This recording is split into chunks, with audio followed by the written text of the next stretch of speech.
You know what? There is no one definition of poverty. My son always asks me this question, and he has this funny thing of he will go on YouTube and he will Google the poorest country in the world, the most and I always tell him there is no one definition of poverty. For example, if we go to a small village in Somalia, for example, where the people are nomads and they move around, they have their small hut. They are safe, not ill. They're healthy. They have their small herd of goats or camels. They wake up every morning, they tend to that. They drink the milk of the camel, eat whatever simple things they have. Those people are happy and they're not poor. Even though from our own standards, if someone doesn't have this amount of cash in the bank, or doesn't own this specific brand of latest mobile, that can be seen as poverty. It's sad, but it's a fact that when there is, during conflicts, during natural disasters, during any trouble that any community, no matter how big or small the community is, or how big or small the problem they're going through is, or the crisis they're going through is, women and children are the most vulnerable, groups.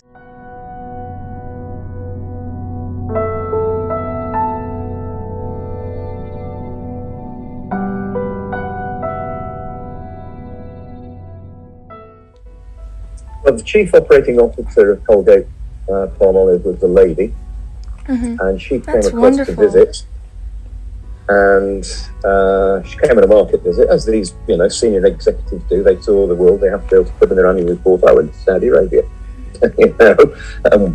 How wonderful they are. Yeah. And so she came across first to Dubai, and then we took to Saudi, but it was very difficult back then to get her into Saudi Arabia. This would have been, put a year on it, this would probably have been around about 2003, I guess, 2003. And we did manage to get a visa for her to come in on her own. Somebody pulled some strings somewhere, and WAFTA, solved the problem, and she was able to enter Saudi Arabia. What a difference also, between the countries. There was also a lady that lived on the housing compound where I was, who she was the chief officer, whatever her rank is, I can't remember, but she was the officer in charge of the American naval bases in the Middle East. I think,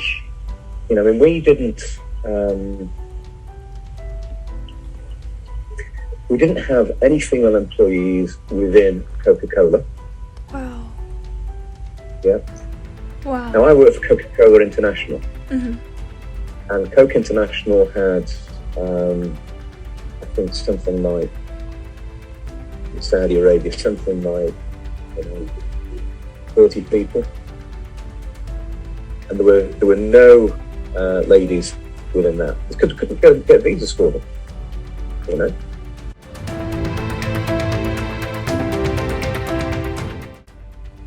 No, I don't think there's been any. I do know that they had female senior management within Colgate after that. That explains, that's good. I think there's been any discrimination with regards to gender.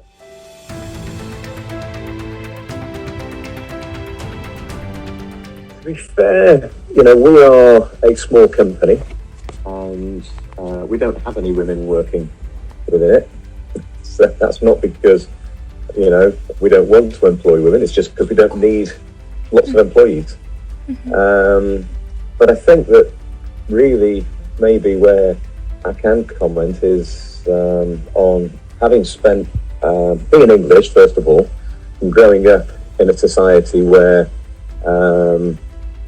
during my lifetime there has been changes in terms of greater equality between the sexes. But I think England has always been, more equal anyway, in a way that the Middle East has not.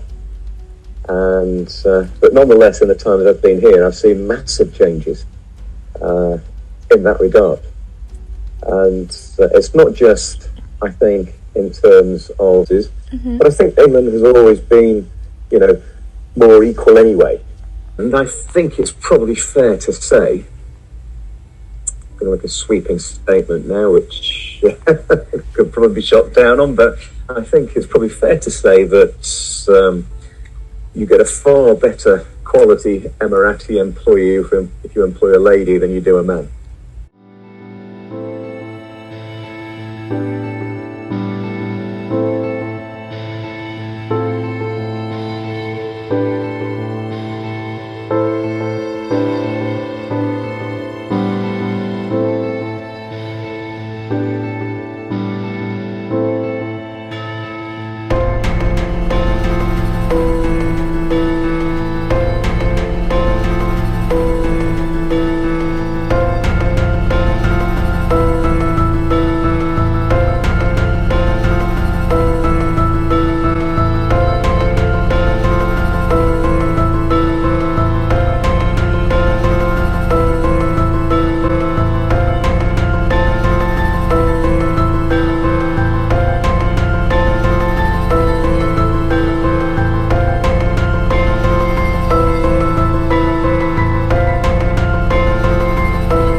And it shouldn't be just given to those who can afford it, but it should be provided for everybody, and it shouldn't be based on your gender or your pay scale or anything like that.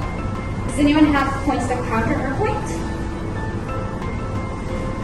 Not all the countries are developed, so they don't have enough finance or healthcare workers in developed countries, and they don't have enough financial assets to provide them. I would like to add on to that point.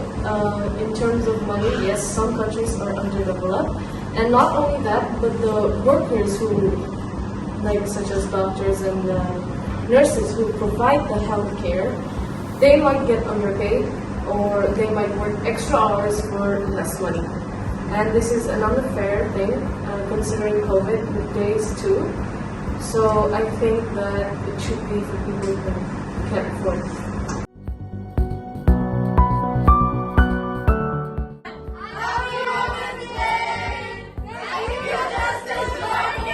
It's good that your group is trying to make a difference in gender equality, because it's an ongoing problem and it's being faced a lot by many people. Thank you.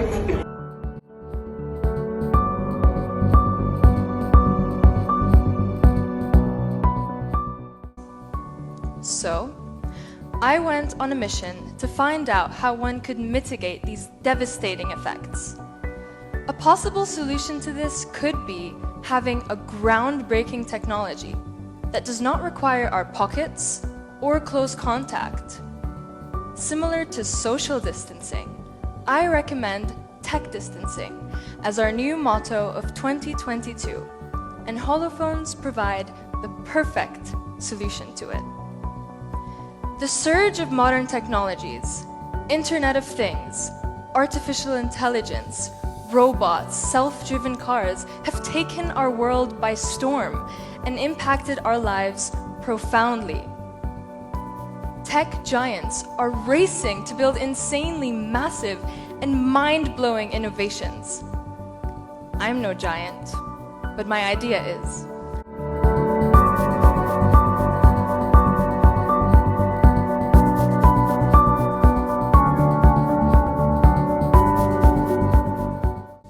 And at the end of the day, women are the foundation of our community, and without having role models to look up to, learning from our role models and taking the rich experiences from them sort of provides us with a set stage for us to walk on. For example, my mother and my grandmother, all the different things they went through and how they learned to speak up for themselves, provide for themselves, and become the strong, independent women they are today. It all acts as something that we can look up to.